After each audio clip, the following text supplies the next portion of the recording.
institutos sociais existentes na Terra, a família é o mais importante, do ponto de vista dos alicerces morais que regem na vida. O lar terreno, na visão espírita, representa oportunidade de aprendizado e prática das leis divinas, propiciando encontrar os espíritos amigos, bem como os desafetos de outras existências. Então, a área da família, da Sexta Uri, sentiu a necessidade de organizar momentos de aprendizados. Aí fomos buscar no livro Constelação Familiar, de Divaldo Franco, pelo espírito Joana de Ângeles, subsídios para as rodas de conversa. Iniciamos pelo primeiro capítulo.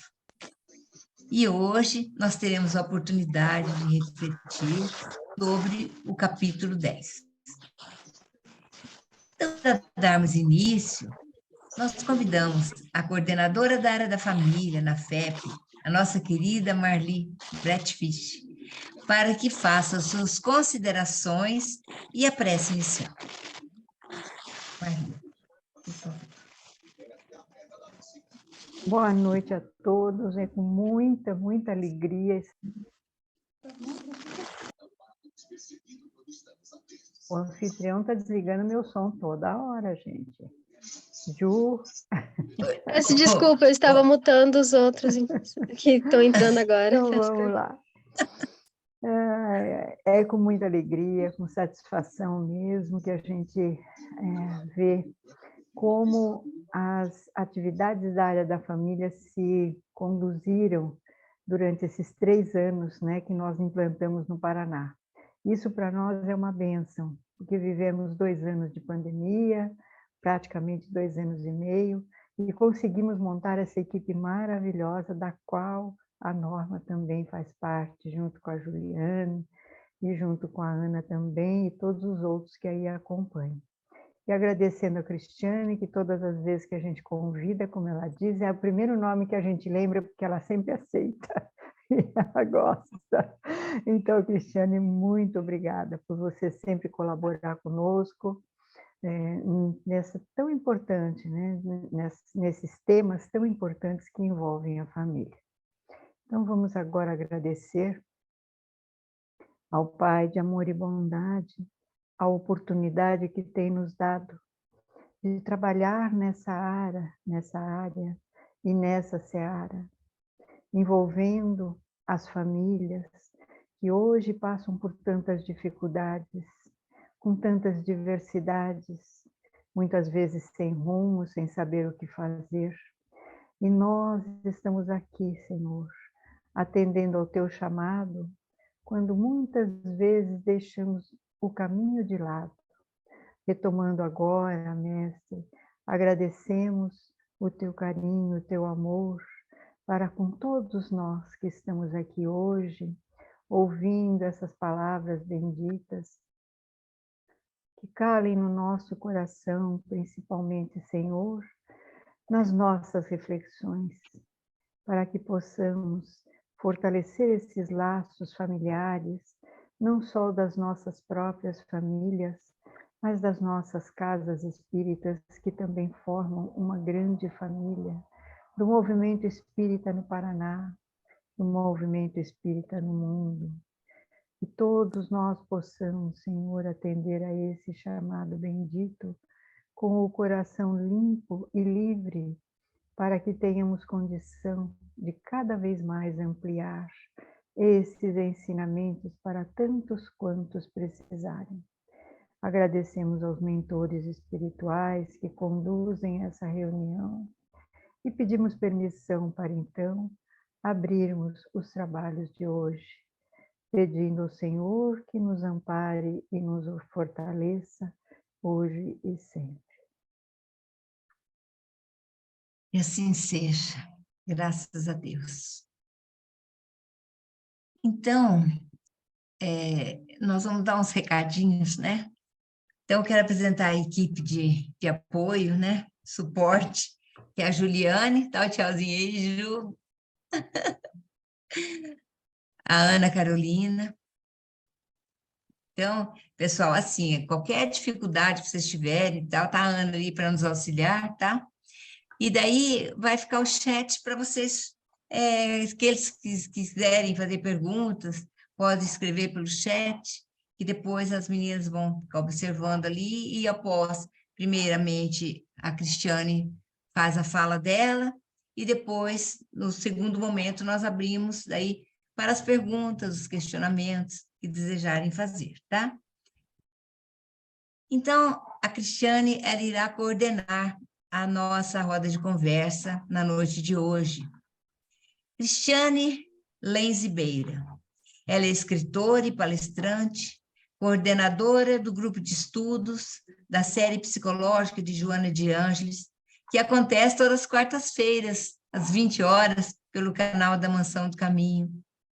É coordenadora da evangelização infanto-juvenil da Sociedade Espírita Esperança e Amparo, São Paulo. Ela irá abordar o tema, então, educação e paz na família. Então, Cristiane, somos todos ouvidos. Muito obrigada, Norma. Boa noite a todos. Uma alegria estar com vocês. Realmente, Marli, basta me chamar para falar de família, para falar de educação, que se eu estiver disponível, eu estou com vocês. É uma realização minha, pessoal, toca o meu coração. E aquilo que eu acredito que de melhor a gente possa fazer em benefício realmente do mundo melhor, da transformação que começa dentro de nós, da família, para depois ir para a sociedade.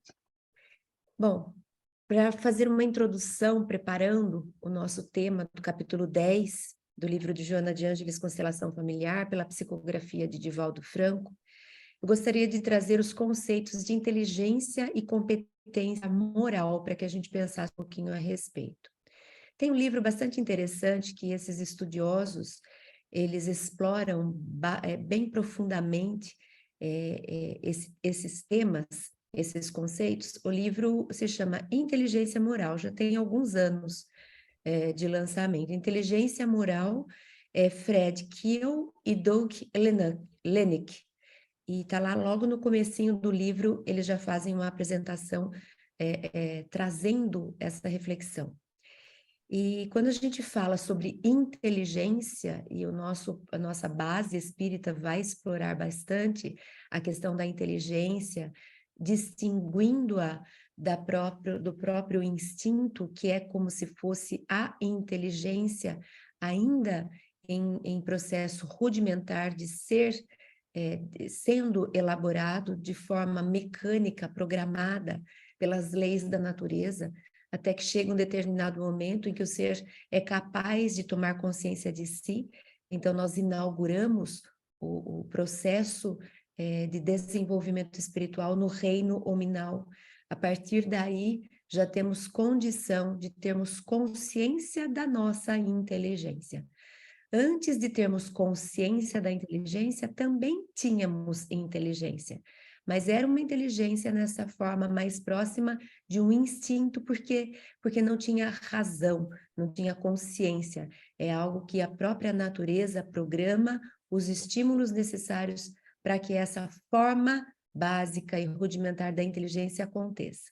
Então, quando inauguramos nosso processo evolutivo como seres humanos encarnados em corpos de seres humanos, nós temos condição de começar a intencionalmente desenvolver a nossa inteligência e domar os nossos instintos. É isso que nos cabe fazer no grau de evolução em que estamos. Tomar cada vez mais propriedade da nossa inteligência, desenvolvendo-a, enquanto domamos e controlamos e integramos esses instintos, esses rompantes, muitas vezes, que vêm na forma de automatismos. Esses autores de inteligência moral, eles fazem uma distinção ainda entre inteligência e competência, dizendo que inteligência todos nós temos, porque faz parte da própria natureza. Já chegamos aqui equipados porque somos inteligência. Se Deus é a inteligência suprema, causa primeira, de todas as coisas, e nós somos seus filhos, criados a partir dele, à sua imagem e semelhança, somos também inteligência, ainda longe, bem longe de sermos supremos, porque como Deus jamais seremos, mas podemos nos aperfeiçoar, chegarmos à perfeição como Jesus, que é nosso modelo e guia, e então teremos essa inteligência realmente ampliada e totalmente desenvolvida. Até lá, o que nos cabe são experiências por meio da inteligência. Então, a inteligência todos nós temos, porque é algo que faz parte da natureza. O que fazemos com a inteligência pode ou não nos capacitar, ou seja, podemos ou não desenvolver e aprimorar as competências que são criadas, geradas, desenvolvidas a partir da inteligência. Então, eles explicam, porque eles vão falar sobre educação, eles vão falar sobre o desenvolvimento, eles estão estudando como que a moralidade se desenvolve. Dentre tantos estudos, esse é um deles. E eles explicam, então, que a criança, vamos falar da criança, a criança ela é inteligente, cada uma tem a sua inteligência característica, é algo que é muito particular, porque as inteligências, né, a inteligência ela se desenvolve em sub-áreas, ou seja, temos vários aspectos. Nossa inteligência ela é expressada em um leque, em uma gama de formas, e as crianças, os seres humanos, eles na sua diversidade, eles fazem esse espectro um pouco diferenciado. Então, tem pessoas que têm mais facilidade para a inteligência que se expressa na forma literária, na forma da escrita, tem outras pessoas que já têm uma inteligência que se apresenta melhor numa forma artística, ou científica, ou matemática, ou, enfim, as tantas expressões da inteligência.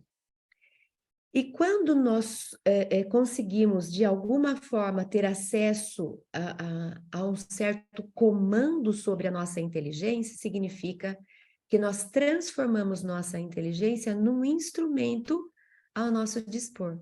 Então, agora temos competência a respeito da inteligência que tínhamos em essência. Então, uma pessoa que tem uma inteligência artística, nem sempre tem uma competência artística.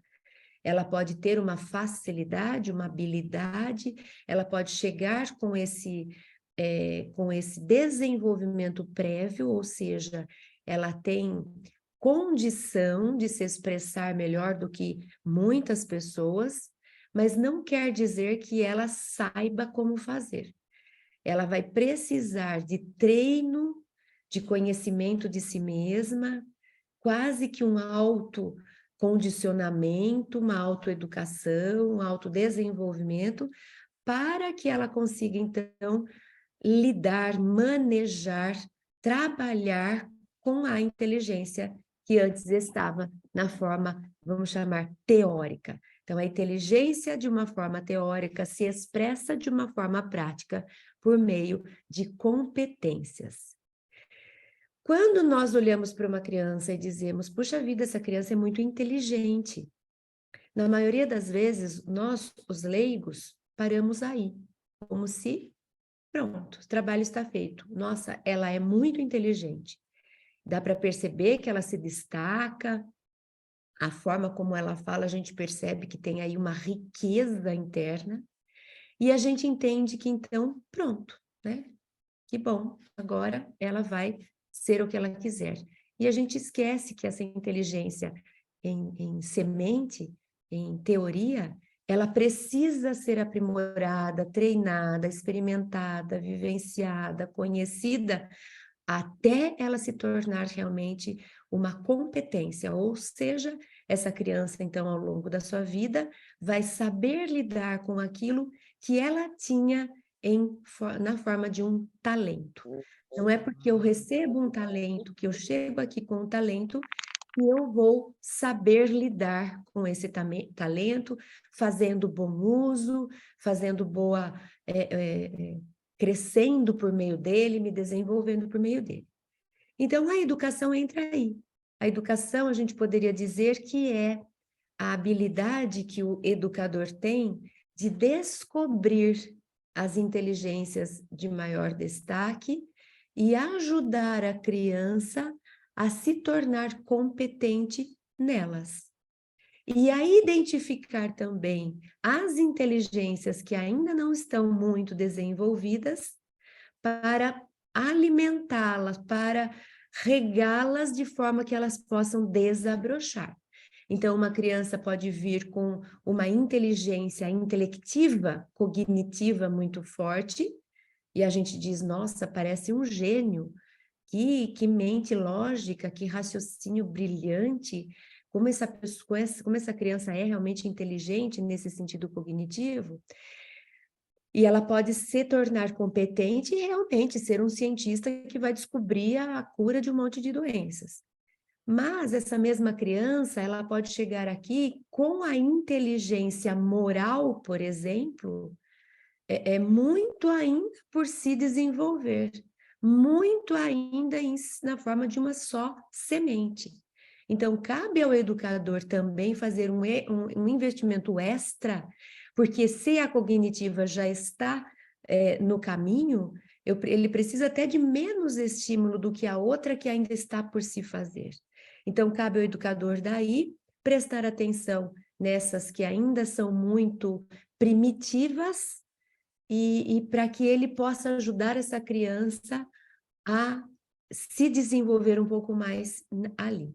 Então, a educação é essa arte de prestar atenção nas crianças, de observá-las como se fôssemos investigadores, cientistas, detetives, procurando realmente descobrir, identificar aquilo que já existe trabalho feito, aquilo que existe todo o trabalho por fazer, e encontrar ainda as portas de acesso para que essas crianças nos permitam ajudá-las a treinar, a desenvolver, a se qualificar para se tornarem competentes.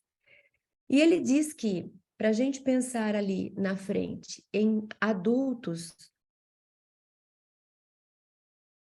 saudáveis e éticos, é preciso que a gente preste atenção principalmente em dois pontos, em duas áreas da estrutura do ser humano, que é justamente a área da moral e a área emocional, porque elas vão interferir uma na outra. Às vezes eu sei o que é o certo, eu já tenho boa noção da ética nesse lugar que eu estou olhando, mas eu não tenho um correspondente emocional suficiente para me permitir agir como eu sei que eu deveria agir. Então, o meu emocional está atrapalhando o meu moral.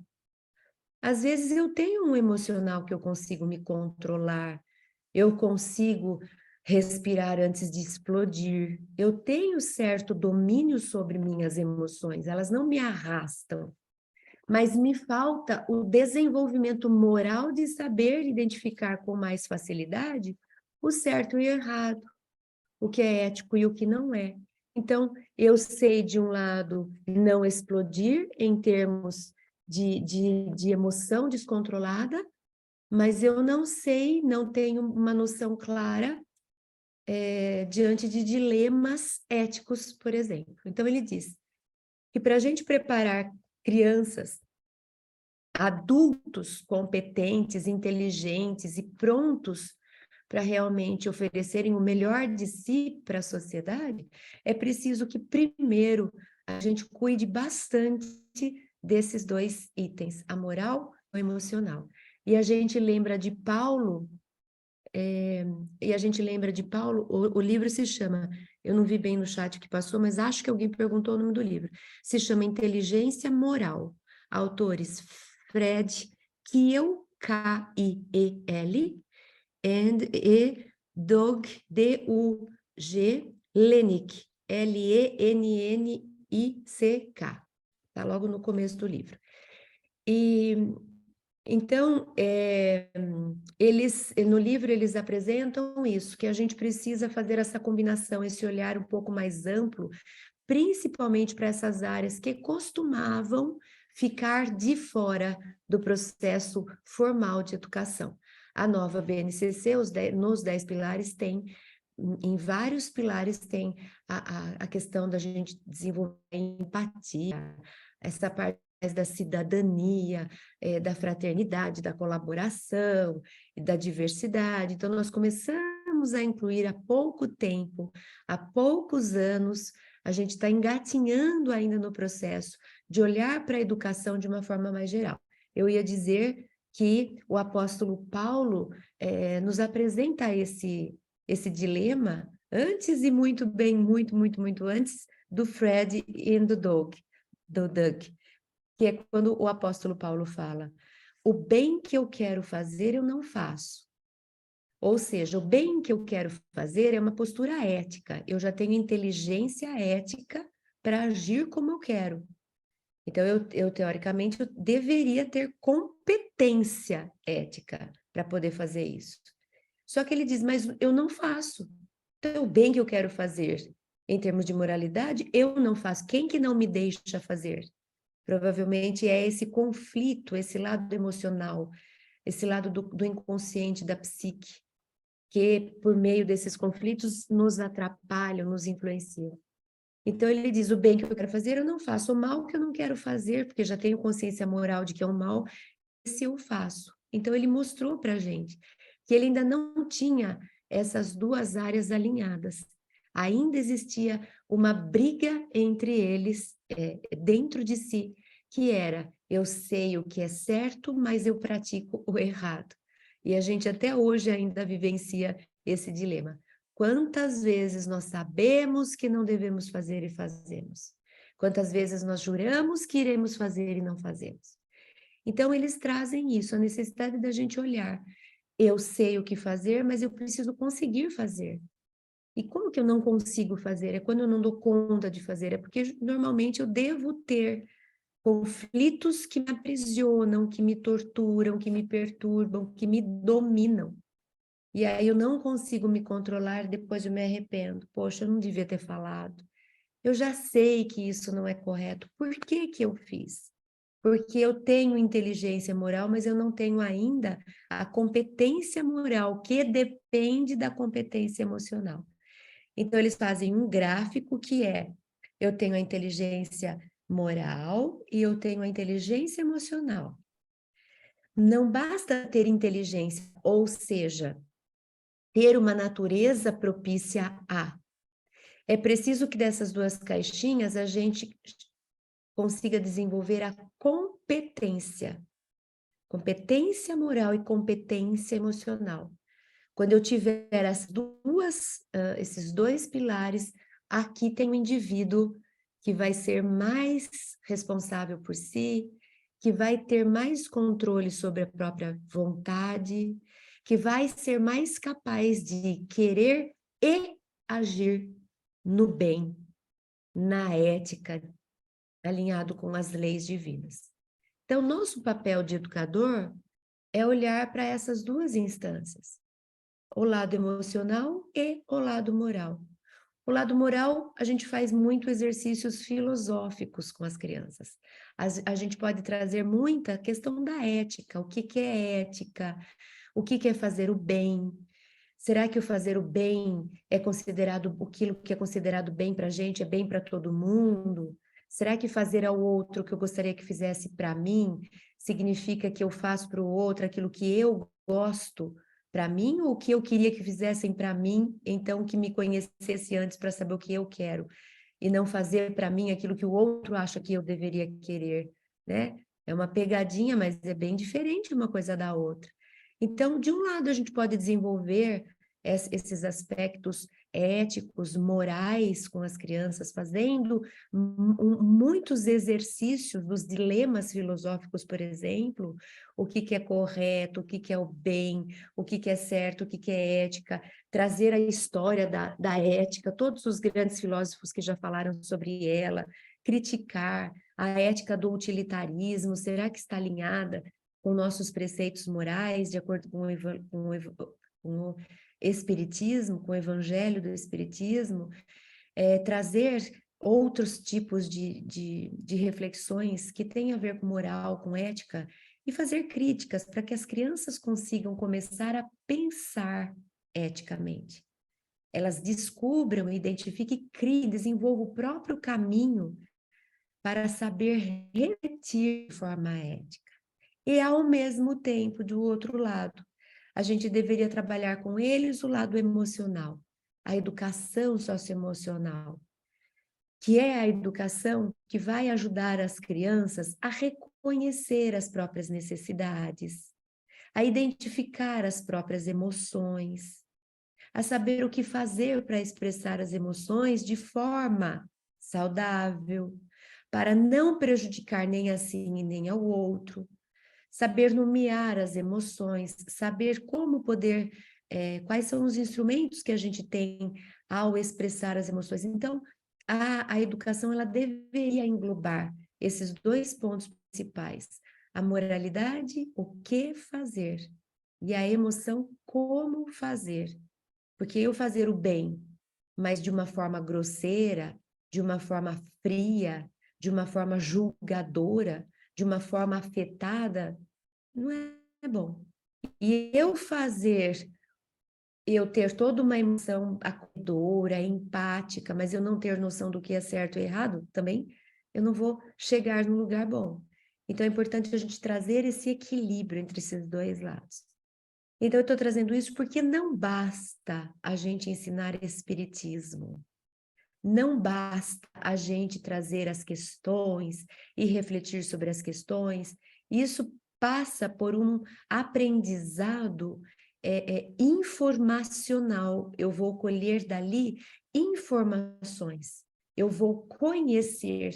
É um processo cognitivo que vai me dar outro tipo de instrumento, que é informações, conhecimento.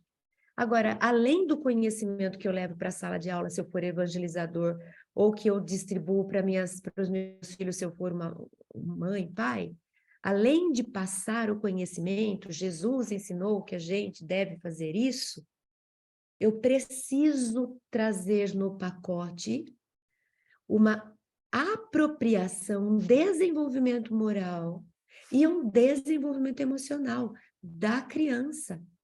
Porque senão nós estamos produzindo uma educação ainda heterônoma, ou seja, a criança só vai fazer o que é certo porque está escrito no livro que aquilo é preciso que se faça. Ela vai precisar sempre ligar para a mãe, para o pai, para a professora para saber se isso está certo ou está errado. Para que ela se desenvolva de dentro para fora, além do conhecimento que eu ofereço, que vai ser o norte, a bússola. O espiritismo é a bússola para que aponta para onde ela deve ir. Mas a forma dela viver a mensagem do Cristo é uma forma que vai ter a ver com quem ela é. E quem eu sou? Eu sou a moral que eu pratico e a emoção que eu dou conta de expressar de forma equivocada ou equilibrada. Então, não adianta eu saber do espiritismo se eu tiver uma educação emocional quebrada, fracionada, se eu estiver cheia de neurose, se eu tiver um monte de conflitos com as emoções, se eu não souber expressar, o que eu faço com aquele monte de tesouro que eu tenho na mão? Se eu vivo estourando, se eu vivo xingando, se eu vivo surtando, e o que adianta eu ter um monte de informação na mão preciosa se eu não tenho uma reflexão a respeito de ética minha? Vira um manual, vira uma cartilha, né? 12 passos para o céu. E aí eu preciso ficar olhando o que tem que fazer, o que está escrito no livro dos Espíritos, como é que eu devo me comportar aqui. Então, quando a gente pensa na educação, para ela ser dessa forma global, é preciso que a gente faça um processo de desabrochar da criança, e não apenas de construção de um espírita. A gente tem essa vontade legítima de que todo mundo seja espírita, porque a gente sabe que fez bem para mim, eu quero que faça bem para um monte de gente. Cuidado, porque nossa missão não é converter pessoas em espíritas. Nossa missão é ajudar o ser humano a se desenvolver.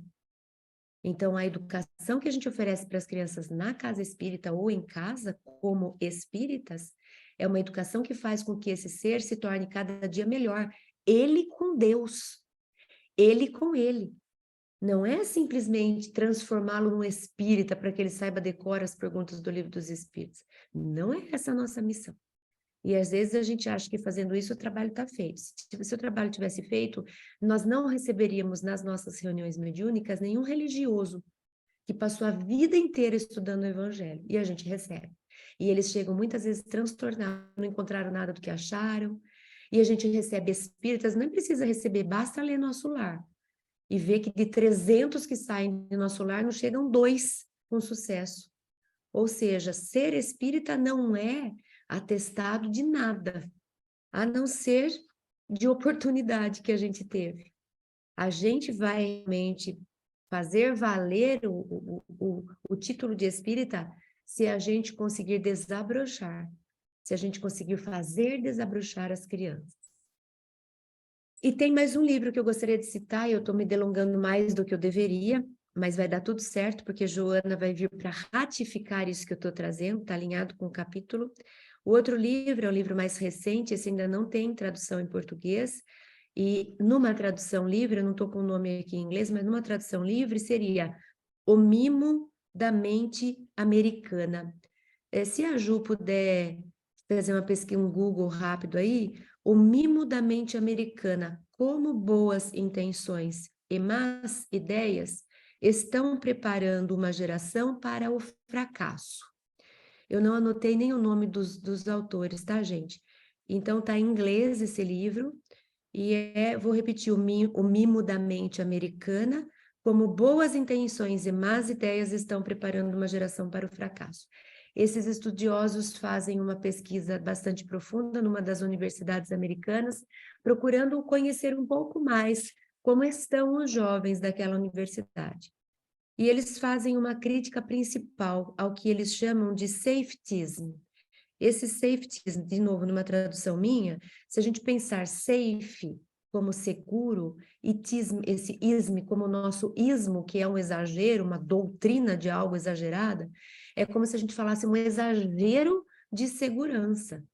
Alguma coisa que extrapolou, a gente chamaria talvez de superproteção, uma proteção que passa do limite, que já não é mais proteção, é quase que uma obstrução, é quase que uma dominação. E eles vão explicar que a gente tem feito isso com as crianças e com os jovens. A gente tem tentado evitar tanto que eles sofram e que eles... Isso, esse mesmo. Obrigada, Ana Carolina. A gente tem tentado evitar tanto... a gente não pode mais ter desconforto. A gente conversa com as pessoas assim, mas isso para mim é desconfortável. E é desconfortável significa o quê? Que não pode fazer. Mas a gente vai conseguir ter uma vida em que a gente só faz aquilo que é confortável? Porque eu acordo todo dia às 5 da manhã e não acho nada confortável para ir para academia, porque senão eu não vou conseguir fazer academia no outro horário. No entanto, eu vou. E eu vou e quero ir. E vou com gosto agradecendo por ter um corpo saudável que me permita fazer academia. Mas falar que eu acordo 5 da manhã de uma forma confortável, eu não acordo. E a gente tem passado essa visão, não pode mais ter... mas isso é desconfortável. Então tem muita coisa desconfortável que a gente precisa fazer. Também não é confortável a gente comer uma alimentação com base em fibra, gostoso e confortável, a gente comer o que der vontade, na hora que der vontade, do jeito que der vontade. Só que isso também não constrói um corpo saudável. Então, parece que a gente esqueceu de mostrar para as crianças que desconforto é algo que a gente vai ter que assimilar se a gente quiser crescer, né? Então, eles fazem crítica a essa superproteção, e eles falam isso a respeito... Eu elenquei, eu fiz um resuminho aqui só para trazer o ponto que eu quero. Então, destaquei 3 pontos. Limite, frustração e propósito é o que está faltando. Limite está faltando, porque não pode ser desconfortável. Então, mas eu vou castrar, eu vou reprimir. A gente se perdeu nisso. Não é para castrar e reprimir. Agora, se eu falar, não vai comer isso agora, isso não é castração e nem repressão. Isso é educação, isso é disciplina. Se eu não colocar limites na minha criança, eu não vou ver um jovem crescer com disciplina. A pessoa que hoje tem disciplina para fazer alguma coisa na vida é uma que um dia teve limite quando era criança.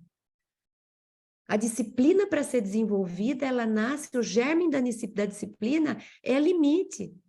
Se eu tirar limites das crianças, eu não vou colher disciplina no adulto. Outro ponto, frustração, não pode frustrar também.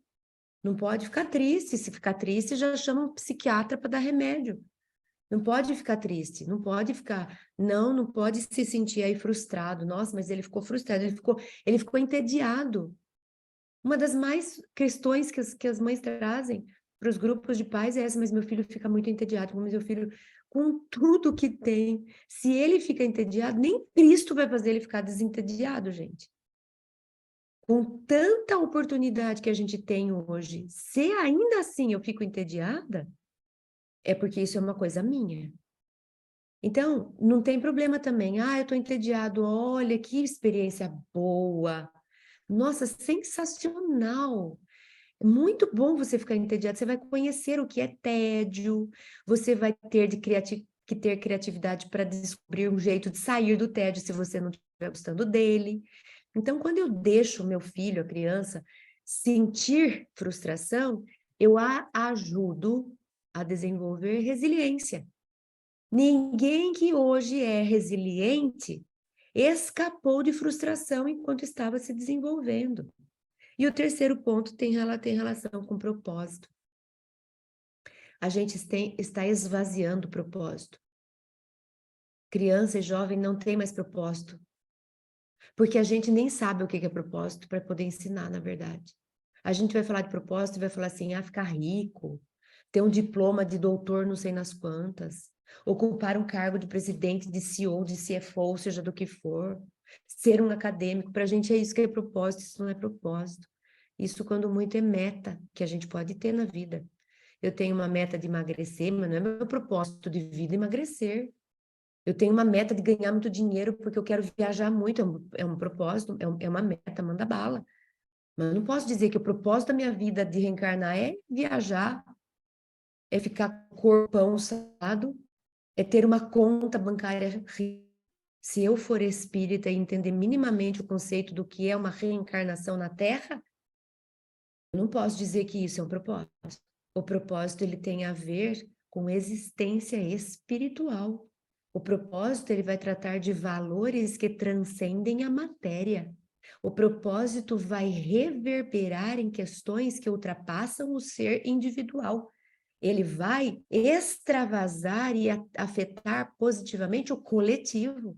Propósito de vida é: eu quero crescer enquanto ser humano para fazer um bem para o meu planeta, para não ser uma encrenca, para não prejudicar, para deixar o mundo melhor, para ter valido a pena eu ter reencarnado. Se a gente só tiver o propósito de fazer, eu preciso fazer valer a pena o espaço que eu ocupo e o planeta que eu consumo, isso já vai me mandar para um lugar maravilhoso, porque eu já vou prestar atenção em um monte de coisas. Então, cadê as conversas de propósito com as crianças? E quem não tem propósito hoje não tem ânimo para sair da cama amanhã. Não tem ânimo para viver. Para que eu vou viver? Para ganhar dinheiro? A gente ainda conseguia fazer isso, quer ter uma casa, daí se mata e vai vivendo. Eles não se interessam tanto por casa, por carro, por casa na praia, Ficou sem nada, esvaziou, ficou sem nada. Já não se interessam tanto pelos recursos materiais, porque a vida deles hoje é líquida, né? É líquida. Hoje eu estou aqui, amanhã eu quero estar em outro país, e eu vou comprar uma casa aqui para ficar preso, não sei se eu vou querer morar aqui para sempre. Nem carro eles não querem. O meu filho, para conseguir fazer com que ele tirasse carta, eu não consegui, aliás, eu desisti. Ele tirou quando ele quis, com 22 anos de idade. E carro, mas para que eu vou querer? Vou ter que prestar atenção no carro. Não preciso de carro, a gente se vira muito bem. É isso.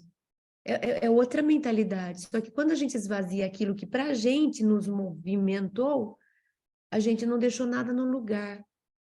Então, se eu perguntar hoje para uma mãe que tem um filho pequenininho e falar: você quer que seu filho seja um adulto disciplinado, resiliente e com ânimo de viver? Eu duvido que alguma mãe vai falar: não quero nada disso para o meu filho. Só que é muito comum a gente perguntar para uma mãe de um filho pequenininho, você dá limite, você deixa ele se frustrar e você conversa sobre propósito? E a gente escutar ela falar, claro, eu cumpro tudo isso. Na maioria das vezes ela vai falar, oi? Então a gente não tem investido onde precisa para colher o resultado que a gente quer. A gente está perdidinho aí e depois a gente fala que esse jovem não tem jeito, que essa sociedade é isso. E, na verdade, quem está bem atrapalhado é quem é o responsável pelo desenvolvimento da criança e do adolescente. Vamos mergulhar na Joana de Ângeles. Selecionei alguns trechos que a gente vai ver que está totalmente alinhado com o que nós falamos até agora. Bom, ela começa dizendo que a paz do mundo depende da educação da infância. Só isso. A paz do mundo depende da educação da infância. E a gente faz campanha da paz, e a gente traz ícones que falam sobre a paz, e a gente conhece a história do Mandela e da Madre Teresa e de todo mundo. E dificilmente a gente associa paz com educação da infância. A gente quer falar de paz no mundo adulto. Depois ela diz, no lar começa o incomparável labor de edificação moral de todos os membros que o constituem, mediante experiências e comportamentos dos pais. Segundo ponto que a gente destaca, como anda a educação dos meus... Vamos supor que eu pergunte, Joana de Ângeles, como anda a educação? Faz uma avaliação para mim, dá uma olhada na minha casa e faz uma análise de como anda a educação dos meus filhos. A Joana me perguntaria assim, antes disso, Cris, me conte um pouquinho sobre suas experiências pessoais, sobre seus comportamentos. Me fale um pouco de você, como você lida com a vida, como você resolve seus problemas, como anda a sua moral.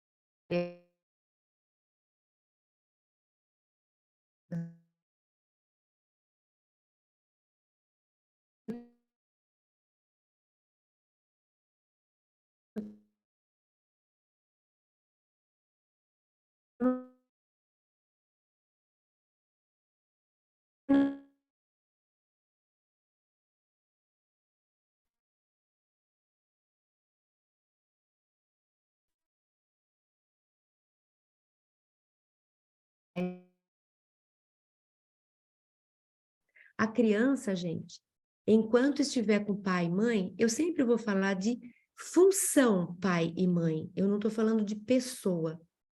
Porque às vezes a função mãe é feita pelo pai, a função pai é feita pela mãe, às vezes é feita pela avó, às vezes tem de tudo a família hoje, às vezes é feito por um só. Então eu não vou falar de pessoa, eu não estou falando da pessoa, ninguém sai daqui falando, apontando o dedo, a Cris falou que é você, não é você, estou falando da função. A função pai e mãe vai ser internalizada pela criança no decorrer do seu desenvolvimento. Jung chamou isso de complexo materno e paterno. A criança primeiro vive a relação fora para aprender como vive. Enquanto ela vive a relação fora, ela está criando um correspondente dentro. Para que quando ela deixe os pais e vá viver a vida sozinha, ela carregue o pai e mãe função dentro dela.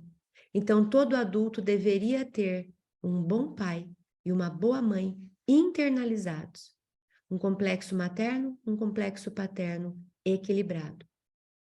Mas se a função pai e a função mãe foi corrompida, foi alienada, foi superprotegida, ele internaliza uma versão de pai e de mãe desconfigurada, disfuncional. Aí ele vai ser o pai e a mãe de si mesmo no futuro de uma forma que não é tão equilibrada. Então, se ele teve uma mãe super protetora, ele pode ser um adulto inseguro, porque ele internalizou uma mãe gigantes, sabe aquela que fica neurótico, ele não vai fazer nada, porque ele vai ter medo de tudo, porque a mãe tinha medo de tudo. E por aí vai. Se ele internaliza um pai ausente, o pai dele, que lá na frente deveria ser a função interna que faz com que ele vá, cuide da própria vida, ganhe o próprio dinheiro, se sustente, se responsabilize, ele não teve suficiente referência para poder desenvolver isso. E aí? E aí ele não vai conseguir adequadamente tomar conta de si, ser esse guerreiro que vai lá, esse herói que conquista a própria vida. Só para a gente ter uma noção do quanto é profundo o que Joana fala. A gente pega uma frase e tem tanto conhecimento embutido aqui dentro. Né? Então ela começa dizendo isso. Que o lar começa com as experiências dos pais, que serão exemplos para os filhos internalizarem e crescerem. Depois, num outro trecho, ela fala sobre a decadência dos valores éticos e morais. Fala sobre agressividade em alucinação, sobre violência em hediondez, sobre desrespeito atingindo índices dantes jamais imaginados.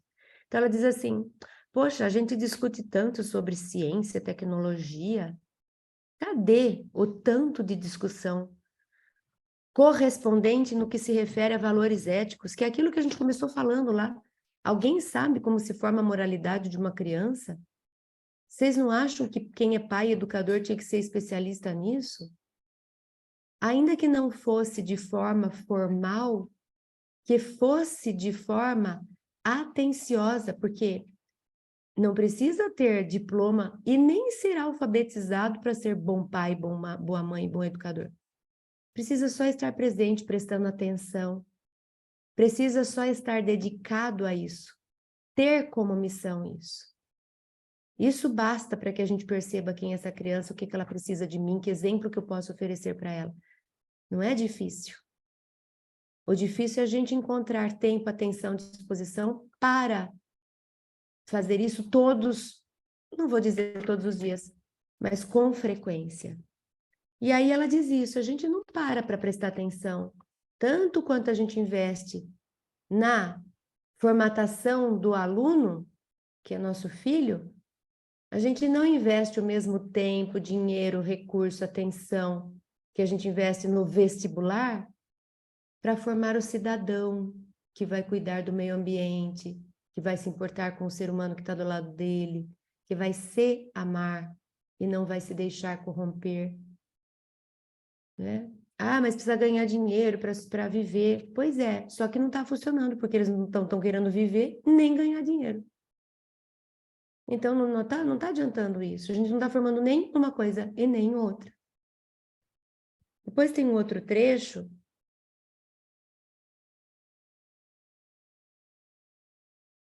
em que ela fala que a criança ela é direcionada por uma necessidade de aprender. É da criança querer saber tudo, perguntar de tudo, ficar curiosa por tudo, querer experimentar tudo. É da criança, né? Ela tem esses impulsos.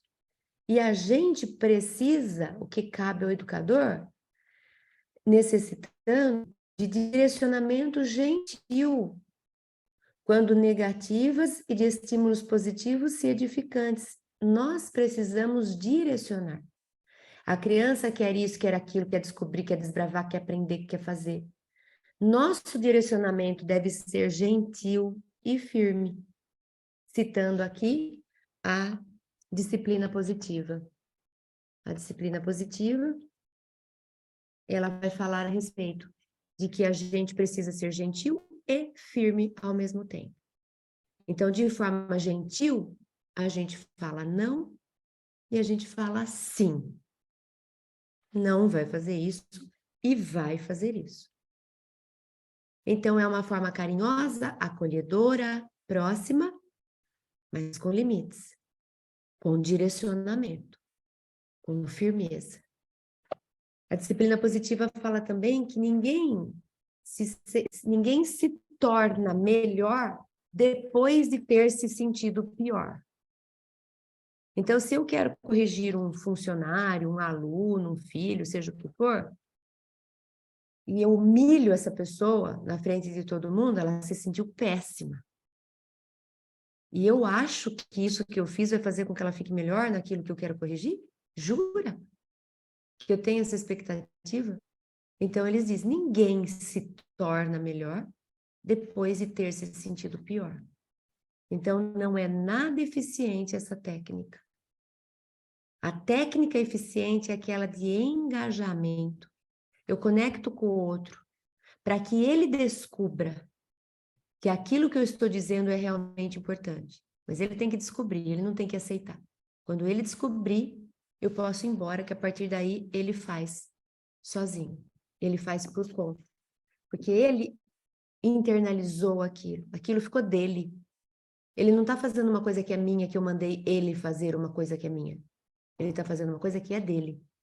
Que ele quer fazer. Esse é o processo que realmente educa, transforma e faz crescer. Bom, tem mais um trecho em que ela fala: são-lhe esculpidos nessa oportunidade os hábitos, a ordem, de forma que esses hábitos depois vão se tornar uma segunda natureza. Então, Joana de Ângeles traz aqui que a educação é essa arte de formar uma segunda natureza, ou seja, é espontâneo. Ele não faz porque eu estou olhando, ele não faz porque senão ele vai receber uma punição, ele não faz porque ele vai ganhar um prêmio, um brinquedo. Ele faz porque ele nem está prestando atenção no que ele está fazendo. É uma segunda natureza. Esse é o objetivo da educação. É aquilo que a gente está tentando oferecer para a criança, no futuro seja observado no adulto, sem que ele nem pense a respeito. Ele simplesmente age assim porque é o que brota naturalmente dele. Essa é a verdadeira educação. Não é a educação que é na base da cartilha, que faz porque aprendeu o que precisa fazer, não sabe nem o que está fazendo, mas já que mandaram eu faço, eu tenho medo de não fazer. A que vai trabalhar com autonomia é aquela que prepara a pessoa para que ela seja. Eu vou influenciar o ser. Ela vai ser e ela não vai só fazer. Ela faz porque ela é. Ela não faz porque eu mandei ela fazer. Né? Então, os hábitos precisam se tornar essa segunda natureza. Para isso, é preciso que a criança aceite deixar isso entrar e internalizar. Ela não está simplesmente cumprindo um dever, executando uma tarefa. Ela está se formando enquanto ser. Joana nos chama também a atenção nesse capítulo para a necessidade de nós estimularmos as crianças a serem autênticas. É outra coisa que está em escassez. Aliás, a criança autêntica, o jovem autêntico hoje sofre um bullying danado. Porque é ET. Porque a nossa sociedade está massificada. Você só pode pensar um jeito, você só pode ter uma opinião, você só pode querer uma coisa. A gente não dá, por mais que nunca se trabalhou tanto em nome da diversidade e nunca se exigiu tanto a monoideia. Só uma opinião é que hoje está difundida como certa. O outro lado da história que é louco. O outro lado da história é louco. Então, se a criança tem uma opinião diferente da massa, ela vai ser excluída. Então, ela acaba abrindo mão de si mesma para poder pertencer. Se ela tem uma estrutura em casa que dê segurança para ela, ela até consegue fazer uma distinção de ir para a escola e saber que o que ela pensa não é muito aquilo, e ela vai negociar, ela vai flexibilizar, ela vai se arranjar para continuar a ser autêntica e pertencer. Se ela não tem uma estrutura em casa forte para que ela se sinta à vontade para ser quem ela vai se distanciar de quem ela é para ser como os outros querem que ela seja, para facilitar a própria vida dela. Então, é em casa que a gente vai oferecer para as crianças o direito de serem quem são. Cabe-nos esse papel de descobrir que espírito é esse que está com a gente, para que ele seja autêntico. E ao longo de uma vida aqui, um espírito autêntico melhorado. E chegou aqui de um jeito e a partir desse jeito foi se aperfeiçoando. Esse é o nosso dever. Transformar as crianças, o espírito que está ali nas nossas mãos, numa versão melhor dele mesmo, não minha. Não do que eu acho que é certo. Hoje o que a gente tem visto muito é doutrinação. Queremos que as crianças pensem deste jeito. Ao invés disso, nós deveríamos querer que as crianças pensem. Só isso. Meu trabalho é fazer com que as crianças pensem. Não pensem naquilo. O que mais que ela traz? Que a paz é construída no sentimento do ser humano, jamais podendo ser imposta. Por essa razão, a educação deve ter em mente a realização da paz, a pacificação interna dos tormentos. Então, Joana está chamando a atenção que a construção da paz começa realmente ajudando as crianças a pacificarem a si mesmas. O que é uma pessoa que está em paz consigo mesma? Ela se aceita, inclusive as próprias sombras. Ela não queria ser uma pessoa diferente de quem ela é. Ela quer ser, sim, melhor a cada dia, superando a si mesma, mas não querendo ser o outro, querendo ser outra pessoa. Ela consegue fazer a autoanálise, conversando com as próprias emoções, de forma a conseguir expressá-las com cada vez mais equilíbrio. Isso é uma pessoa pacificada. Jesus era pacificado. A gente xingou, duvidou, perseguiu, fez fofoca, acusou, torturou, prendeu, matou, nada tirou a paz de Jesus. Porque ele não tinha conflitos, grilos, ele não tinha problema de lidar com as emoções, Jesus não tinha essas explosões, ele estava bem. Então, o melhor jeito da gente pacificar o mundo é ajudar o ser humano a encontrar paz dentro. E encontrar paz dentro é saber lidar com os conflitos que carrega, os atavismos, as culpas, as neuroses, as dores, os sofrimentos, os medos, as angústias. É isso que me atormenta. E isso me atormenta e faz com que eu saia lá fora e atormente o mundo. Porque uns extravasam a violência, outros extravasam os medos, outros extravasam a corrupção e a gente vai perturbando o mundo. A gente perturba o mundo porque a perturbação está dentro da gente. Educar com e pelo amor constitui o método mais eficaz para conseguir esse equilíbrio na família e, por consequência, uma sociedade melhor. Educar com amor e pelo amor constitui o método mais eficaz para que a gente evite paixões individualistas, para que a gente consiga interdependência afetuosa, para que a gente faça uma interdependência, eu te ajudo, você me ajuda de forma afetuosa, e não se feche nesse exclusivismo, nessa paixão individualista. Joana diz, os interesses mesquinhos predominam nas famílias, estabelecendo metas de interesses econômicos, políticos, em detrimento da construção interna da paz. Por efeito, surgem as grades educativas baseadas no egoísmo, por pessoas mal formadas psicopedagogicamente. Porque é uma bola de neve, é um círculo vicioso. A gente põe um vestibular horroroso ali na frente, todo mundo fica correndo atrás disso porque não dá tempo de correr atrás de outra coisa. A gente vai formando um monte de pessoas que podem até ser gênios numa área, mas são infantis na parte emocional, moral. Aí o mundo fica horrível, daí a gente quer consertar o mundo. Tá tudo errado. Tem que começar tudo de novo, né?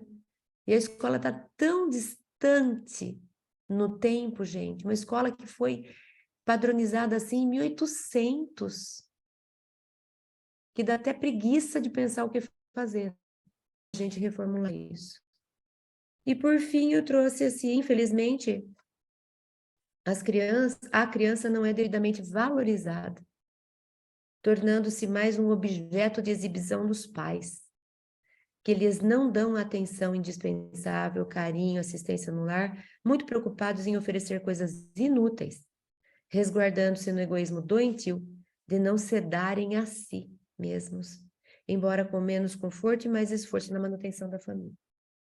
Então, a gente quer o bibelô, a gente quer o filho performático, aquele que bate recordes, aquele que ganha pódio, aquele que fez o que eu não pude fazer. Tá certo Jung falar que o problema dos filhos é a vida não vivida dos pais, que querem tirar o atraso e pôr em dia tudo o que não pôde fazer, explorando a vida de outro ser, porque o espírito que está na minha mão não é extensão de mim mesma, é um outro. E eu estou tirando proveito, uma lasquinha da vida dele para eu me realizar. Ah, não, mas eu estou oferecendo para ele tudo o que eu não tive. Mas quem disse que ele quer aquilo que você não teve? Talvez ele queira o que ele não tem, que, por exemplo, pode ser a sua presença, que talvez você pode ter tido mais do que ele está tendo. Então, é um olhar para o filho, para a criança, independente de mim, e não olhar para ele a partir de mim. Não oferecer para ele aquilo que eu acho que ele deveria querer, porque se eu tivesse no lugar dele, era aquilo que eu queria. É quem é esse espírito, que ele precisa de mim. Esse é o olhar da educação. Bom, eu vou parar aqui e vou deixar agora um tempinho para a gente conversar. Mas muito maravilhoso isso tudo que você falou, viu, Cris? E o que é interessante, eu estava diretora um período e houve uma confusão lá na sala e a professora veio correndo nos chamar, a coordenação, e a gente, né? O que está acontecendo? Ah, o aluno, era uma quinta série, alunos me respondendo e gritando comigo, e realmente a criança literalmente gritava com a professora e com todo mundo que quisesse falar. Daí, enquanto a coordenadora, e eles eram vizinhos nossos ali da escola. Aí a coordenadora telefonou para a mãe, tal, enquanto a mãe estava vindo, eu fui na sala, falei, venha, querido, venha comigo aqui, vamos conversar. E ele vinha gritando comigo no corredor, e eu falei, escuta, olha, eu estou gritando com você? Não. Eu falei, por que você está gritando comigo? Aí ele ficou quieto. Bom, entramos na sala, eu ali conversando de boa com ele, senta aqui, sentamos numa mesa, eu fiquei olhando a carinha dele, ele emburrado, mas emburrado, bravo, bravo. Acho que ele não tinha feito tarefa, a professora pediu, alguma coisa assim. Aí, nesse meio tempo que eu estou conversando com ele ali, eu guardando, a mãe entra. Gente, e a professora estava junto, estava eu, o menino e a professora. A mãe entrou, quando ela pôs o pé na sala da coordenação, ela começou aos berros. Ela gritava, tirando da minha casa, eu tinha almoço para fazer, tinha roupa para lavar, tinha não sei o quê. E por que a escola não dá jeito? O que eu vou fazer? Eu olhei para a professora e falei, pronto, está explicando, né? Por que a criança está agindo assim? Você Exatamente. entendeu? Então, é isso que você falou, é muito, muito claro. Eles reproduzem a atitude dos pais, como os pais convivem com eles, né? Exatamente. Interessante É isso. visível, né, Norma? É visível.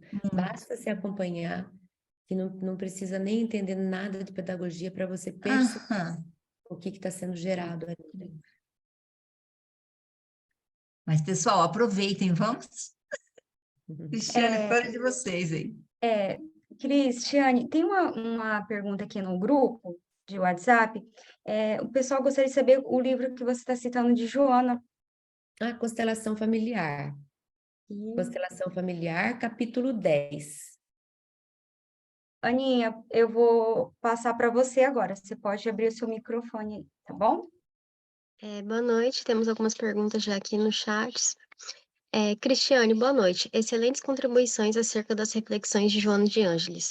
Em todo esse processo, creio pertinente salientar a fala de Jesus que ninguém dá o que não tem.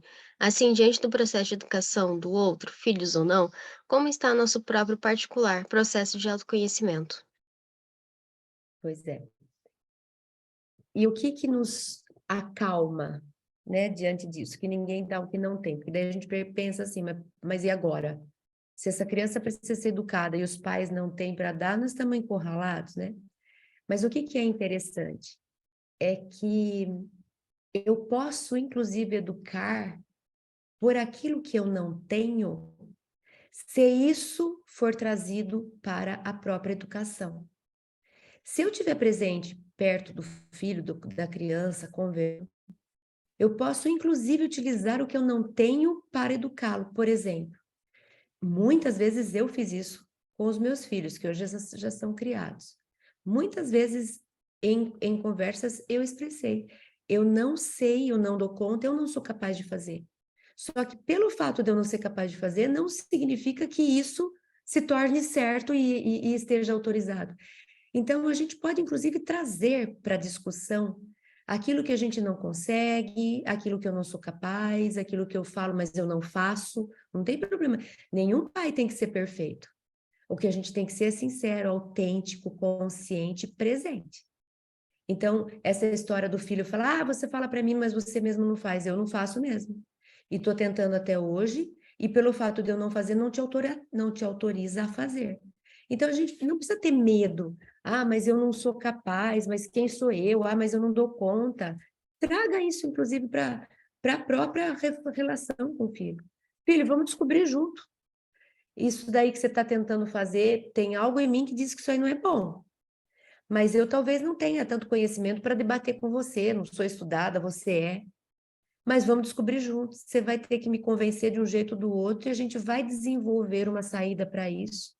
Eu não preciso saber tudo, eu não preciso ser perfeita, eu preciso estar presente, eu preciso ser verdadeira, eu preciso estar disponível, né? Então a gente olha aí quantas vezes exemplos de pessoas que realmente não estudaram aqui no interior, né? Sitiantes, e que aí você conhece os filhos, por exemplo, e tem uma educação.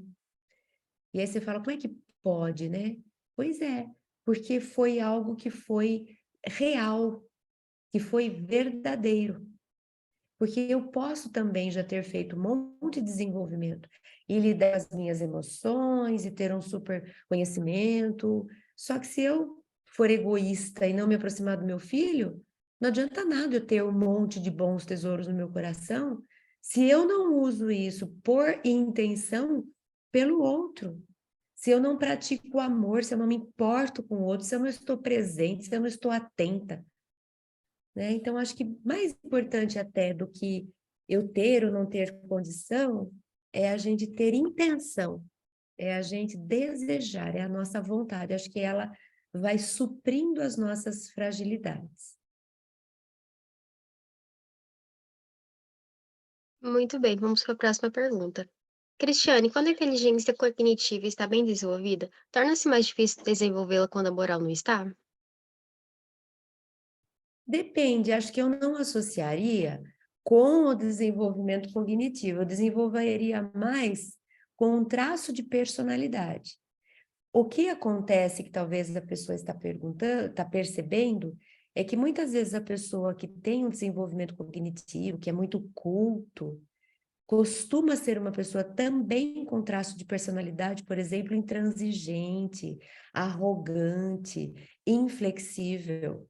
Então, quando essa pessoa ela está fechada, porque ela sabe tudo, porque ela já estudou bastante, porque ela sabe mais do que você, se ela está nesse lugar rígido, realmente vai ser difícil ela ser permeada. Então, como é que entra uma nova experiência, por exemplo, moralizante, se ela se mantém rígida em um muro e não deixa nada penetrar? Então, acho que mais importante para eu ser passiva de ser trabalhada moralmente é o traço de personalidade do quanto eu sou aberta para ouvir, quanto eu sou flexível para pensar um pouco a respeito do que o outro me traz. Menos importante é o que eu já trago de conhecimento, porque às vezes a pessoa traz muito conhecimento, mas ela gosta de aprender ainda. Então ela está aberta para ouvir o outro. Outras vezes a pessoa sabe duas coisas e pensa que essas duas coisas são o máximo do que ninguém sabe, é só ela que sabe, e ela se fecha, vai perder a oportunidade de ser permeada, transformada, aprimorada, moralmente falando. Bom, temos mais uma pergunta. Boa noite, excelente fala, Cristiane. Ganhei um presente com o convite da Norma. Sou psicóloga em uma instituição de ensino superior e o vazio em que se encontram os jovens é devastador. E a forma como você fez sua fala hoje foi para mim um retrato do que vivencio no cotidiano. Você tem alguma sugestão de trabalho com os jovens na idade universitária? Eu traria essa questão do propósito. Eu acho que diante do que você falou, que vai ratificar aquilo que a gente estava trazendo, eu acho que o que está faltando é propósito. Eu investiria bastante nisso, em pesquisar o que é propósito, em diferenciar propósito de meta, de objetivo, descobrir o que os pensadores já falaram a respeito de propósito, mergulhar, por exemplo, em Viktor Frankl, que foi quem definiu a logoterapia, que é a terapia pela busca do propósito, trabalhar pessoalmente, cada um tendo o seu mapa, né, o seu propósito de vida, como se fosse um projeto de vida. Eu acho que se a gente conseguir despertar um encantamento por algo que seja atrativo para eles, é como se a gente tivesse assim, pronto, fisguei, agora ele vem comigo. Eu acho que o que nós estamos oferecendo para eles já não é mais tão atraente. A gente hoje continua oferecendo o que oferecia para as gerações anteriores. Estabilidade. Quem disse que o jovem de hoje quer estabilidade, ficar para sempre no lugar, às vezes é tortura. A gente precisa descobrir o que hoje faria sentido. Então, eu faria grupos de conversa, sabe? Conseguir encontrar ali um horário por semana e pôr todo mundo em roda e pôr para conversar. O que te daria sentido de vida? O que te tiraria da cama? O que você acha que deixa alguém com disposição para viver? O que hoje não faz sentido? O que as pessoas têm buscado e que a gente acha que não é por aí? Né? Para que eles descubram um para que viver, uma direção, uma finalidade.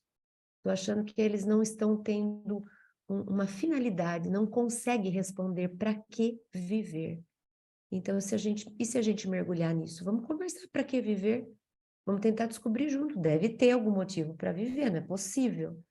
Talvez a gente se perdeu dele, talvez ele está escondido para a nossa geração, porque a geração anterior tinha outro. Vamos conversar juntos, de repente um ouvindo o outro. Eu iria por esse caminho de grupo, sabe? De conversa de grupo. Mas é um desafio, eu sei que é um desafio. Próxima pergunta. Mesmo que os professores da escola não tenham o papel de educar as crianças, eles precisam dar exemplo de ética, respeito, inclusão.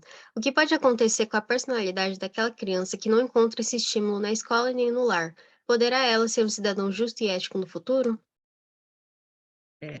Hoje a gente já pode falar que é dever dos professores, porque essa nova BNCC, ela exige que a escola trabalhe. Vale a pena, depois que se interessar, procurar aí os 10 pilares principais, né, da BNCC. E agora já é atribuição da escola trabalhar, sim, a consciência coletiva, trabalhar a comunicação interpessoal, trabalhar a preocupação com os estados emocionais, trabalhar a questão da colaboração, da fraternidade, da solidariedade. Então, já é dever da escola. E qualquer pessoa, o Livro dos Espíritos explica que qualquer pessoa que teve como responsabilidade a educação de uma criança ou de um jovem e não deu o devido a valor, a devida atenção, não se ocupou, não se preocupou, não precisa ser perfeito, não precisa acertar, precisa estar presente, com vontade, atenção, dedicado. A pessoa que não fizer isso, ela vai ser corresponsável por aquilo que essa criança, esse jovem vier a se desenvolver no futuro. A lei de Deus é perfeita e ela consegue mensurar o que é de cada um. O que é do espírito, que nenhuma educação ia dar conta de mudar se o espírito não quisesse, mas o que seria possível de ter sido transformado se tivesse recebido uma educação adequada. Então, eles falam que se você for pai, você vai ver o seu filho sucumbir lá na frente e vai sentir o remorso por não ter feito tudo aquilo que você podia fazer, que não significa ser perfeito nem acertar sempre. Né? Então, é sim responsabilidade, inclusive da escola.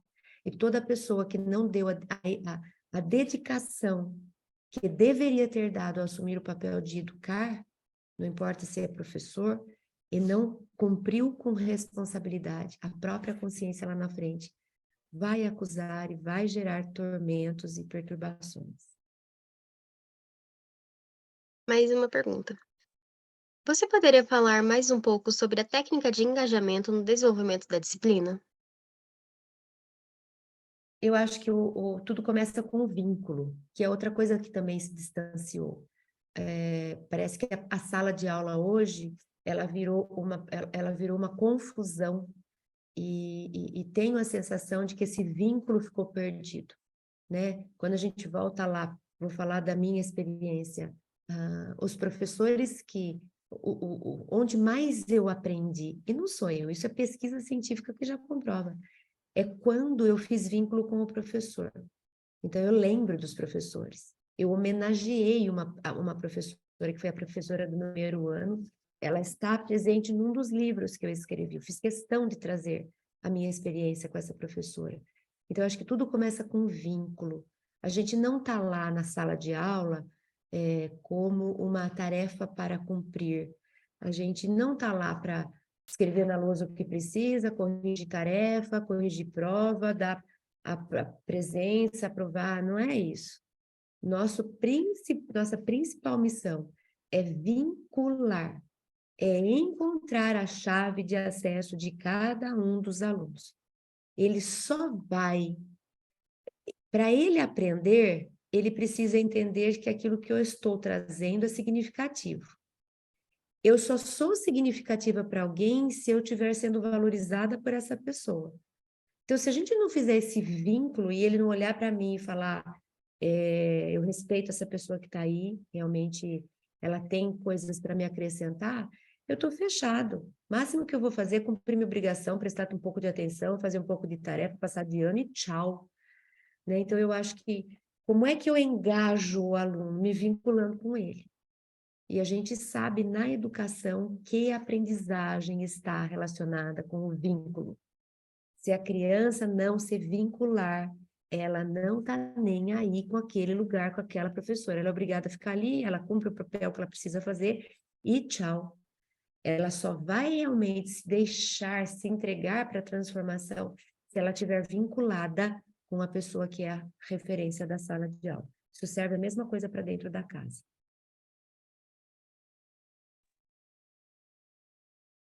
Muito bem, acho que não temos mais nenhuma pergunta. Passo a palavra de volta para a Norma.